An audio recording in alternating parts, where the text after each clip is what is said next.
Hello, my loves. Happy Tension Day. I hope that we're all listening to the new album. And since we have a new Kylie album today, I wanted to rank one of her older ones. And I decided on Let's Get To It. This album is so, funny to me. This is, such a messy album, but I mean that in a good way. I love Let's Get To It. But I just think that this is such a fascinating album to talk about. It's in, my lower favorites of hers, but I just think it's the most interesting one to discuss for reasons I'll get into. But I am going to be ranking the songs from my personal least favorites to my personal favorites. So starting at number 13, I have If You Were With Me Now. This song, it doesn't do anything for me. It just doesn't really do much. I think it's a cute duet. It's pretty. She sounds pretty. Keith Washington, I don't really know what else he sings, but he sounds good. But yeah, this isn't a bad song at all. I just think it doesn't stand out. She has so many better duets, she has so many better ballads, and this one, it's cute, it's fine, it does its job, I guess, but it's always one that I skip, if I'm being honest. It's never really one that I'm in the mood for. I only listen to it if I'm explicitly listening to this album in full, and if it just comes on my shuffle, I'm probably skipping it, let's be real. It's fine. It's not a bad song whatsoever. Like I said, it's very pretty, it's very cute, but it's just not really one that stands out in my opinion, and that is why it's last. Number 12 is Word Is Out. This is kind of bad. I feel I don't know, is this a fan favorite? I'm not really sure. I never got the reading on Word Is Out. I will say, Let's Get To It, outside of Enjoy Yourself, is my least favorite Kylie album singles-wise. I don't really love the singles from Enjoy Yourself, so that's probably my least favorite singles-wise, but this one is a second place, because, I don't know, this one just doesn't, again, do much for me.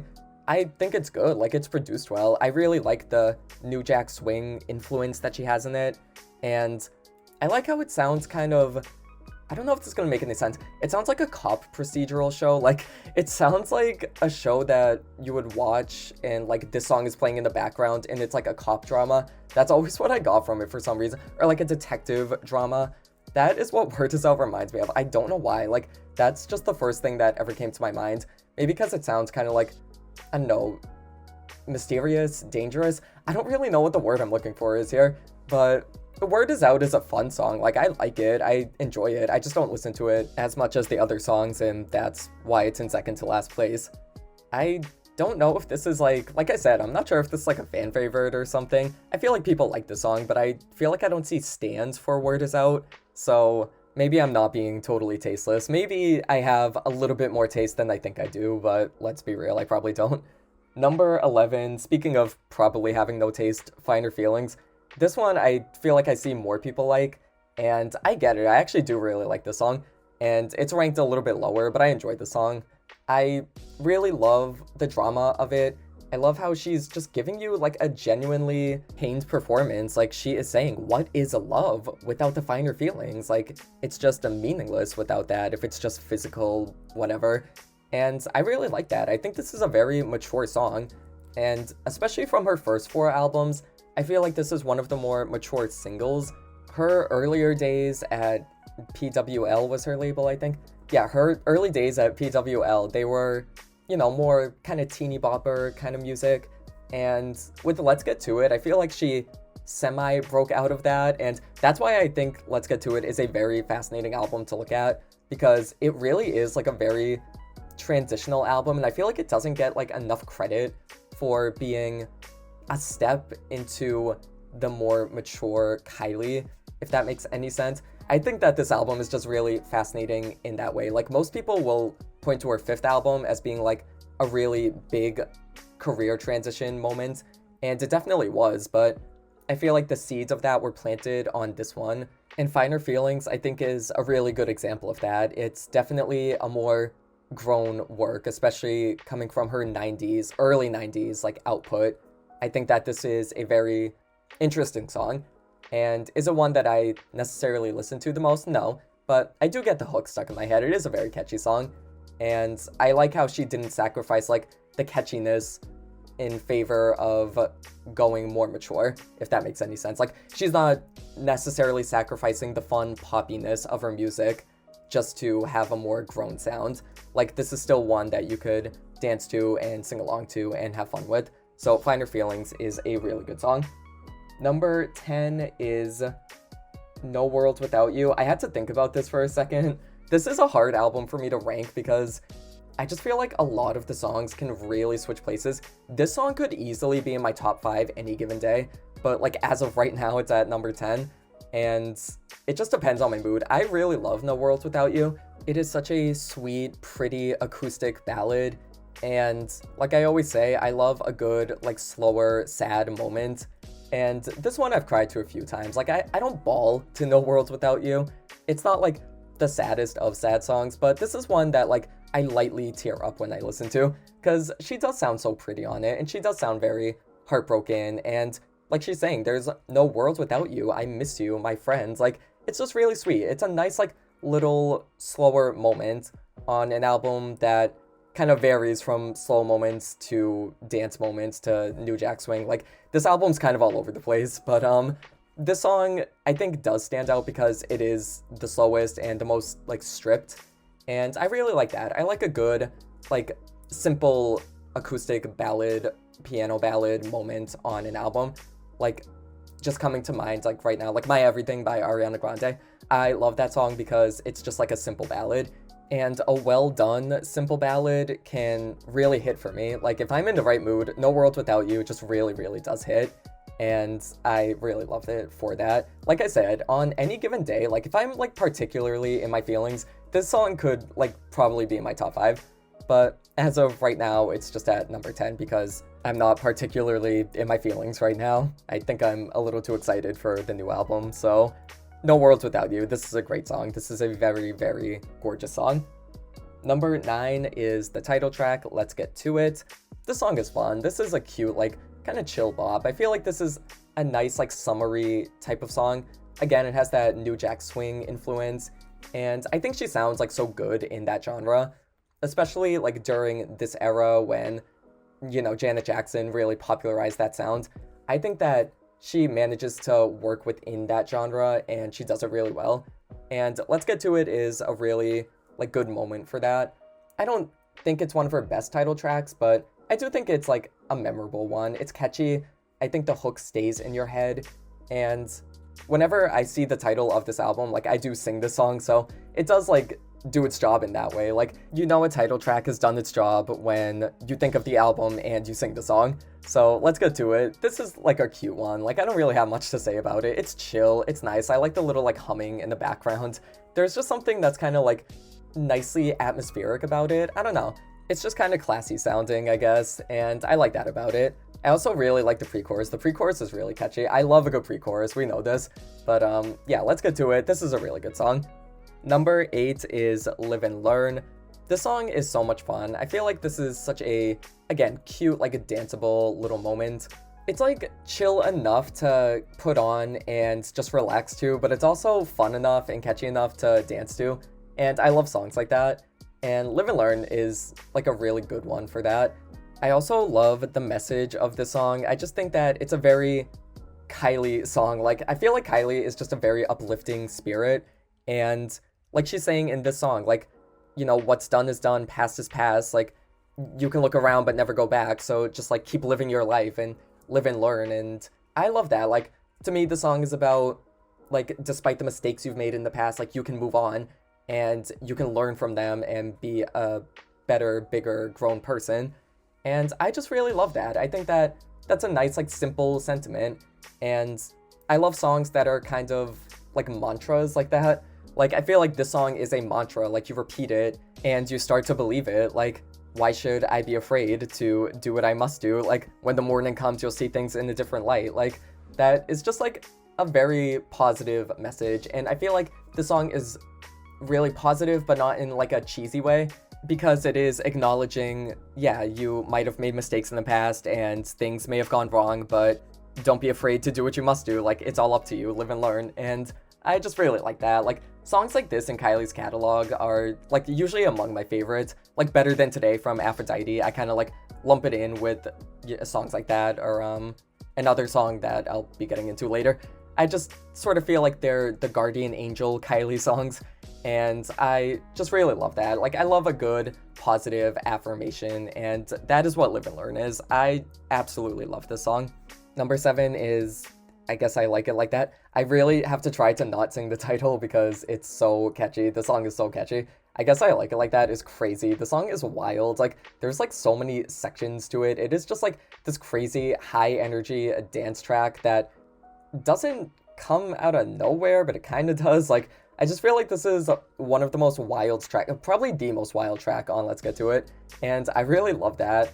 I know that Kylie was, during this era, going to like clubs, and she was sort of experiencing more nightlife and dance music of the time, and that sort of informed like the direction that she wanted to go in, and that's why on Let's Get To It you have a lot of dancey cuts, and I love those songs the best, but that's kind of why I think that this album is a little bit of a mess, because like you have a song like this on the same album as If You Were With Me Now, and they have like nothing to do with each other. Like, this is on the same album as No World Without You. Like, what? Like, and don't get me wrong, like, I don't think that an album should only be like just dance songs or just slow songs. No, like, there's always room for both. I just think that like the genres themselves don't really like ever intersect on Let's Get To It, and that's why I think that it is all over the place. This song is like a high energy dance song. It samples what is it, Get Ready for This,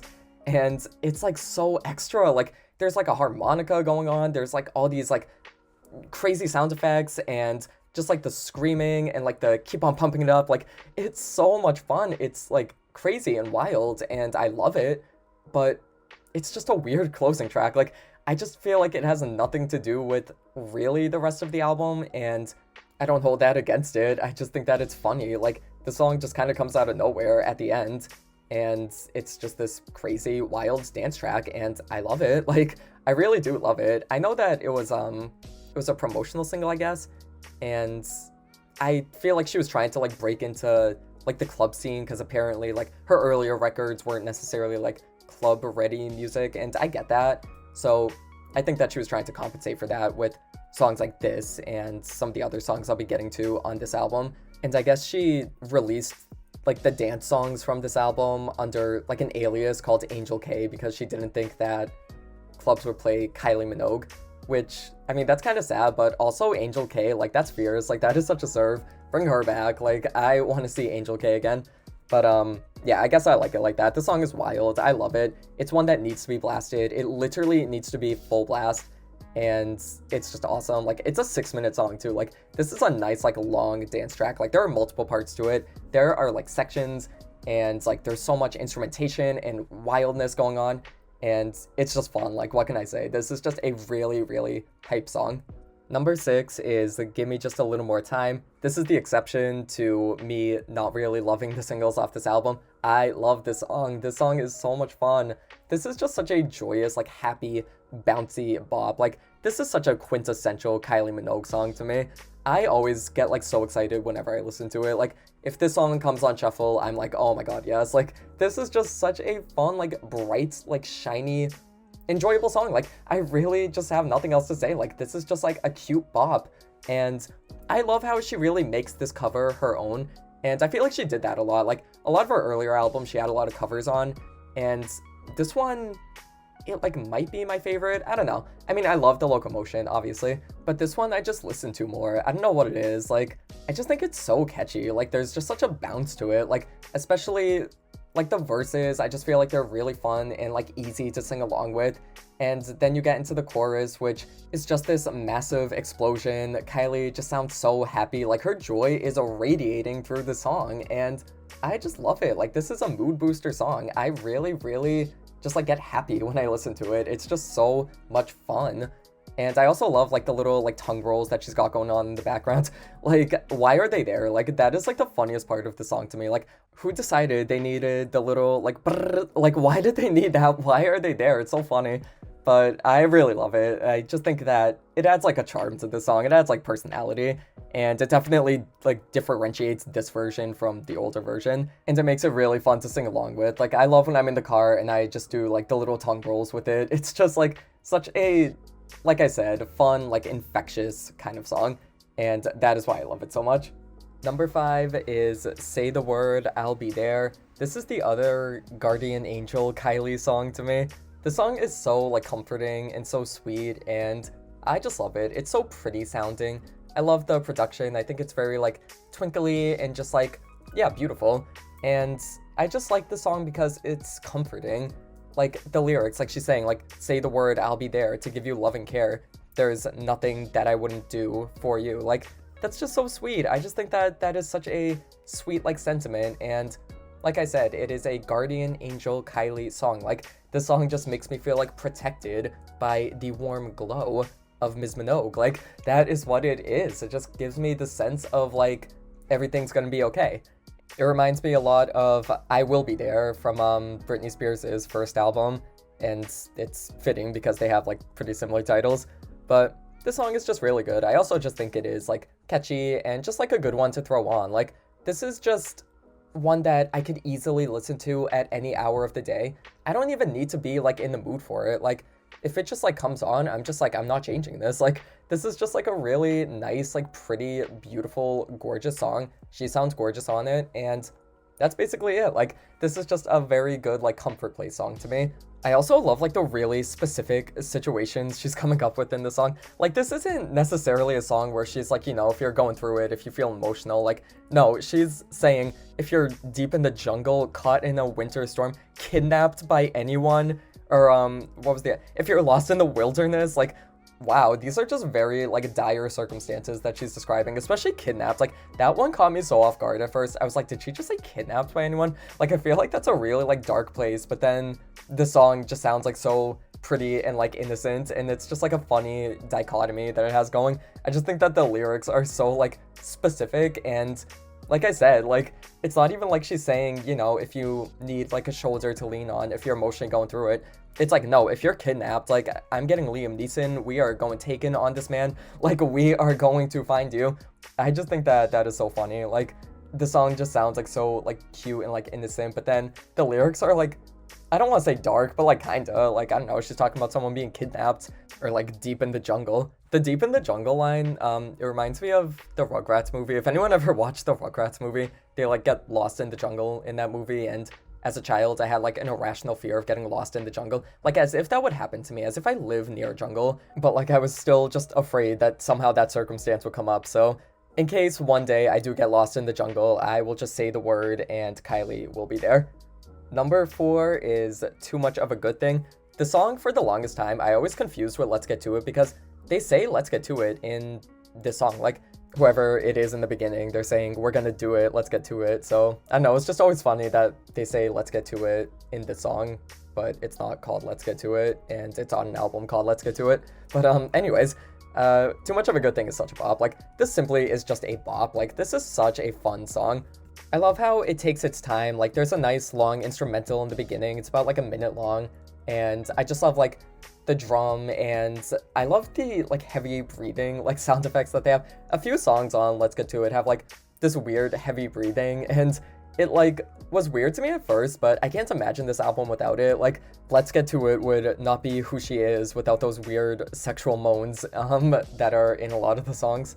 But Too Much of a Good Thing, it's just so much fun. Like, I just love the sort of big band elements that it has. I don't know, it sounds like a very like swingy kind of track, if that makes sense. And I think that this one actually does manage to meet in the middle between like the lighter, more like fluffier pop tracks of Let's Get To It and the more heavy dance cuts.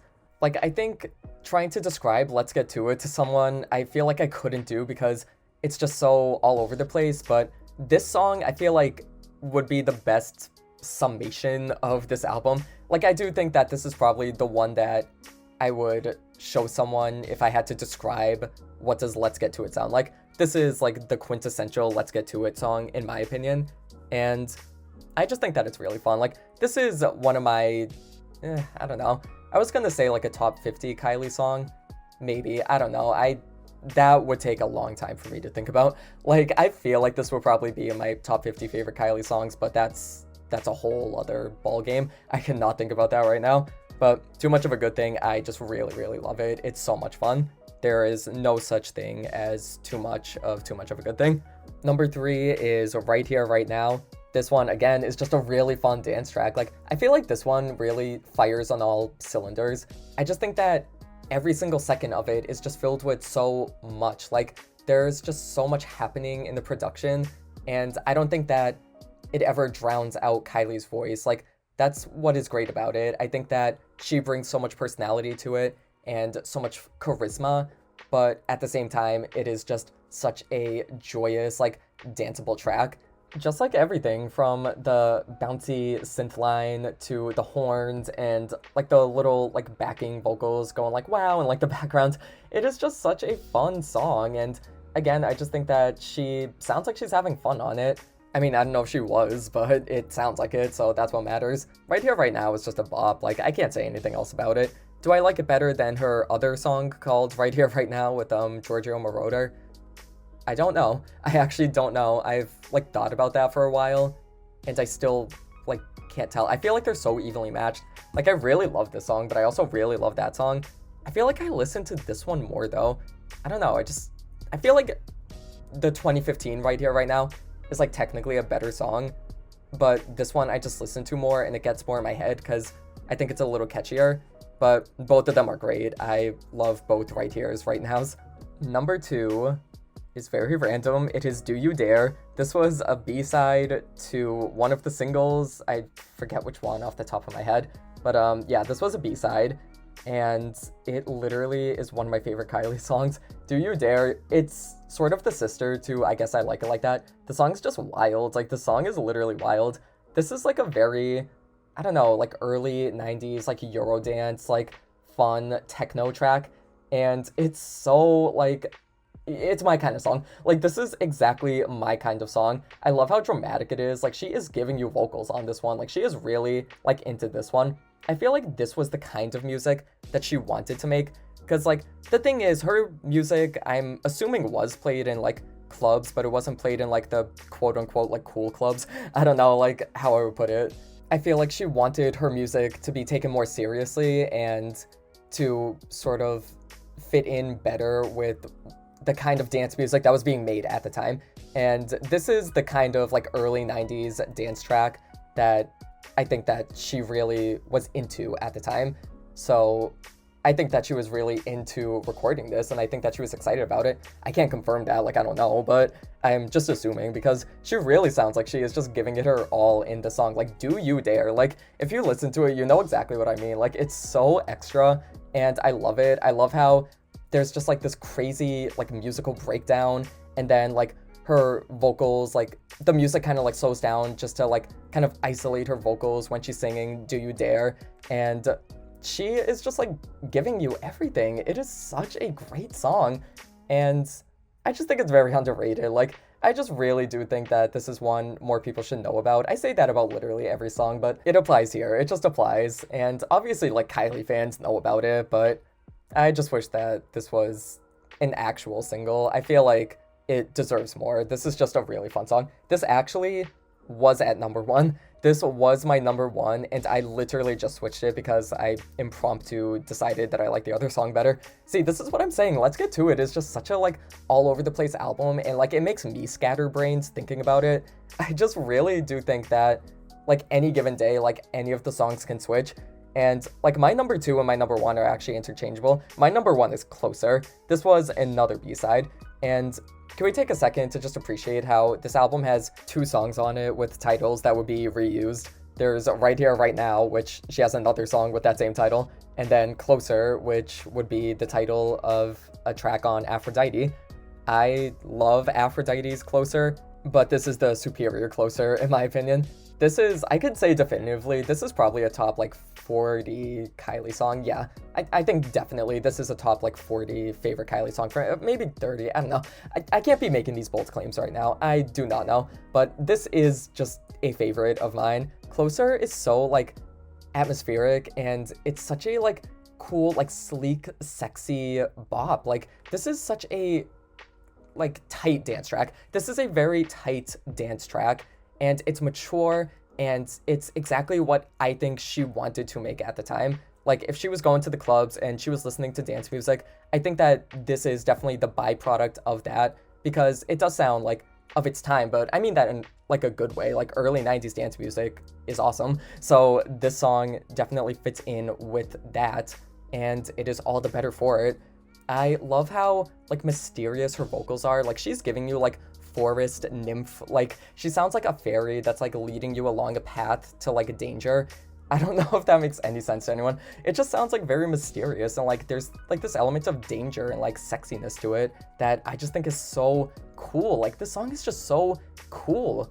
I love the stuttering vocal effects when she's like, nah, nothing, I like better. Like I love how it has that. I love how she sounds like she's kind of in the background of the mix, and like she's kind of whispering at first, and then like she comes to the forefront. I just think that it's like very well done. Like I don't know if this is gonna make any sense, but it sounds like when the song starts, like her vocals are kind of in the background, and then like she gradually comes to the foreground. Like if you listen to it, you'll get what I'm saying. I don't know, I can't really describe it, but I just think that that is very like cool. And of course it has like the very like sexual moans in it. Like I love that. Although I think they're a little less pronounced in the song, just a little bit. But I just love like the techno-ness of the song. It's just a great dance track. Like this is just a really great dance track, and I'm a sucker for a great dance track. What can I say? And I love like how electronic it is. Like this was really Kylie moving into a more like mature dance music direction, and I don't think she necessarily like continued this exact sound for her next few records, but it's something that like she's revisited, I would say maybe starting during the Light Years era and especially the Fever era, because I don't think that her next album necessarily continued this exact sound. I think that one was more like New Jack Swing inspired, and this album was too, but I think she went like more into that direction for her self-titled album. But this one I just love because it is electronic. I love a good electronic dance track, what can I say? And it's not necessarily something that she would get back to, I think, fully until like Light Years or Fever, around that era, like around early 2000s. I don't think that she would necessarily go back to this specific sound until then. And I think that that makes the song really interesting because it's an outlier. I really do think this is an outlier among her first 4 albums. There's nothing that really sounds this like techno-y or hypnotic sounding during her PWL era. So that's what makes Closer kind of stand out to me. It's one of my favorite Kylie songs. Like I'll say top 30. Like I'll be safe right here. I'll give it a conservative estimate. This is a top 30 Kylie song for me, and I just love it so much. Closer is a bop. But that is my ranking of Let's Get To It. I know this was kind of a random one to do, but I always had it in my mind that I wanted to talk about this one next for Kylie rankings because it's not one of my favorite Kylie albums. Like it's in the lower half. Like I love Let's Get To It, but it's definitely not like in my top 5 or anything. But I genuinely think it's the most interesting one to talk about. Like I really just find it fascinating. Like it's so messy, it's so all over the place. There's so many like discordant genres, and it kind of never comes together in my opinion. But I don't think that makes it bad at all. I think every like individual song is great. I just don't think like the genres themselves like meet, and it makes the album just sound disjointed. And I'm talking about it as if like I'm trying to criticize it or say that it's bad. I'm really not. Like I really, really love Let's Get To It, but it definitely is like a mess, and that's why I think it's the most interesting one to talk about. Like you can pinpoint like several different versions of Kylie on this album. Like If You Were With Me Now represents her early like teeny bopper kind of songs, and Closer represents like what she would kind of do in the future with like Fever and those kind of albums. And then you have like the New Jack Swing of the songs like Live and Learn and Right Here Right Now, which was very representative of where she would go for her next album. So I just think Let's Get To It is like a fascinating body of work, and that's why I think it's the most like interesting one to talk about. Even though it's not my favorite Kylie album, it is definitely one that like stays on my brain the most. I don't know. I just feel like I've given the most thought to this album, and it's not like I've listened to it the most, but I've definitely like mused over it the most. a very fascinating body of work. I would love a documentary going into like the making of it. Like I really want to like hear about like the making of Let's Get To It. I know that Kylie like didn't necessarily love it, and like she wasn't really like feeling the music at this stage in her career, and that's why like she went with a more like indie label. So I don't know, like this is just like a fascinating moment in Kylie history, and that is why I want to talk about it. But we're at another point in Kylie history right now. Tension is out. I'm so excited, and I hope that we're all listening. I hope that we're all streaming, and I hope that we are all shaking our ass to the new album. So thank you so much for listening, and I will see you next time.